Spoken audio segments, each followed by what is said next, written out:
देखिए, अब इसका सोल्यूशन देख रहे हैं। एक तो सोल्यूशन ये है कि हम इंक्वायरी खोल के बैठ जाएं, चीज़ों की पुरानी चीज़ों को देखें कौन कहाँ था दूसरा सोल्यूशन क्या है कि आप फिर इसको लेके चलें वहां पे जहां एक विन विन पोजीशन वाला हो जाए। अब मेरी तरफ से मैं जो समझता हूँ उसकी हमारी जो होनी चाहिए सोल्यूशन वन, पहला सोल्यूशन, मैं दो सोल्यूशन दे रहा हूँ इसमें।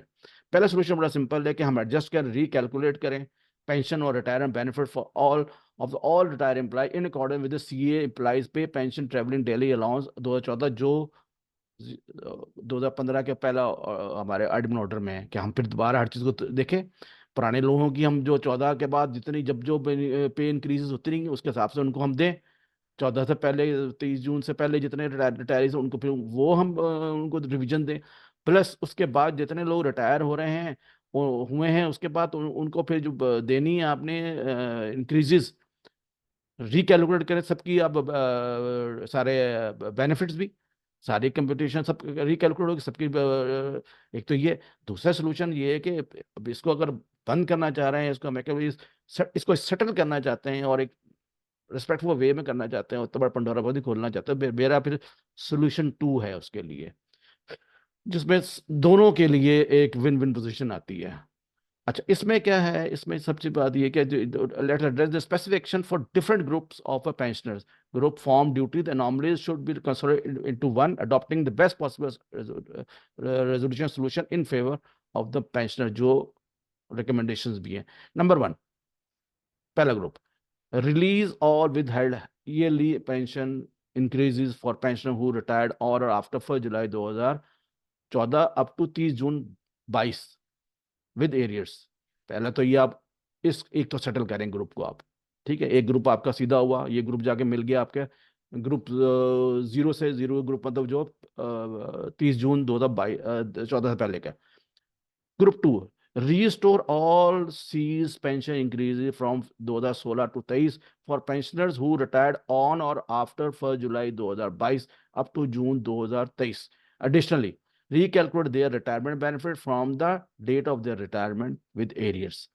अब जिनको आपने बगैर रिविजन्स के और आपने जितनी रिविजन दी नहीं और उनकी आपने रोक ली है, और इस पर एक अलग मैं वीडियो बना सकता हूँ और बता सकता हूँ कितना बड़ा एक नुकसान हुआ है और कितना बड़ा इरेगुलरिटीज हुई हैं। और अगर आप यहाँ पे आप कहेंगे हमने गवर्नमेंट को फॉलो करना है, जिसके हम बहुत चर्चा डालते हैं, तो यहाँ पे तो वो गवर्नमेंट फेल हो रहा है हमारा।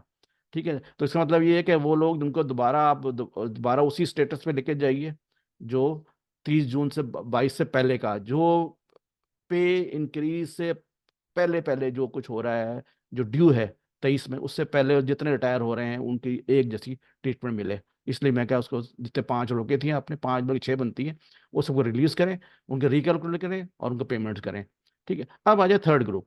थर्ड ग्रुप जब वो आ रहा है जब आपने उनकी पे रिविजन्स की है, तो मैं कहता हूँ जी, पहले सबसे पहले तो उस ग्रुप के लिए जितने सीज की थी आपने 5-6 पुरानी, उसको दोबारा रिस्टोर करें वहां पे जो 1600 फॉर हु रिटायर्ड ऑन और after 1 July 2023। However, apply a cessation of only 10% of the pension increases upon the pay scale revision 10% in 2023 to maintain a balance adjustment. क्योंकि आपने 10% इंक्रीज की, तो आप 10% या 10 से 20% के दरमियान ही आप उनके सीज कर सकते हैं, ताकि बैलेंस बैलेंस एक्ट हो सके। तो ये इसका सोल्यूशन है और यही पॉसिबल सोल्यूशन है। और इसके बाद आप बोर्ड आगे क्या चाहता है करना, कि इसी को कंटिन्यू करना चाहता है या फिर ट्रू लेटर स्पिरिट में दोबारा उसको रेगुलेशन को लेके जाना चाहता है। अब इस पूरे सिनेरियो में एक चीज़ कंफर्म हो गई कि जनाब कहीं भी हमारी रिकवरी नहीं बन रही, बल्कि हमारे तो एरियर्स हमारे क्या 30 जून 2014 से तक पुराने लोगों के भी एरियर्स ठीक ठाक बन जाते हैं। इसमें कहीं कोई गुफ्तगू नहीं है कि गवर्नमेंट को हमने फॉलो करना है, हमने गवर्नमेंट से लिंक होना है, लिंक होना है, ये होना है, वो होना है। हमको उस फ्रेमवर्क में रहना है जो फ्रेमवर्क हमें रेगुलेशन के तौर पे जो हमारे लिए ज़्यादा बेनिफिशियल है, ज़्यादा हमारे लिए काबिल कबूल भी है। तो आई होप कि मैं अपना पॉइंट ऑफ व्यू बता सका, समझा सका। आप लोग सब रिक्वेस्ट है कि प्लीज़ शेयर ज़रूर करें ये इन्फॉर्मेशन, ताकि हमारे सब लोगों को पता चले और अपने आप को रीग्रुप करें और एक ख़ास माइंडसेट बाहर आएं। और अगर हम चाह रहे हैं बोर्ड में जाके गुफ्तगू करना, तो प्लीज़ कोई एक एक स्ट्रॉन्ग टीम बनाई जाए, जो और जो सीनियर्स हो। हमने डॉक्यूमेंट सारे वो लिए हैं जो बेस करते हैं हमारे पेपर्स के ऊपर, रेगुलेशंस पे, और वही बेस करते हैं जो इन्होंने दिए हुए हैं। इस पूरे डॉक्यूमेंट से पढ़ेंगे तो आपको अंदाज़ा ये होता है कि इरेगुलरिटीज और गलतियां जो हैं मैनेजमेंट साइड से, ब्लंडर्स हुए हैं। हम रिसीविंग एंड पे नहीं जाएंगे, रिसीविंग एंड वो हो जा रहे हैं। तो अब इसको हल यही है कि ना विन करना, ना मैं लूज करना, ना किसी ने लूज करना है, ना विन करना है ना लूज करना है। बात सारी है कि आप रूल्स रेगुलेशन जाए, वो जो बनता है उसे ट्रू लेटर स्पीड जाए और डिनायल मोड से बाहर हैं। थैंक यू जी। अस्सलाम वालेकुम।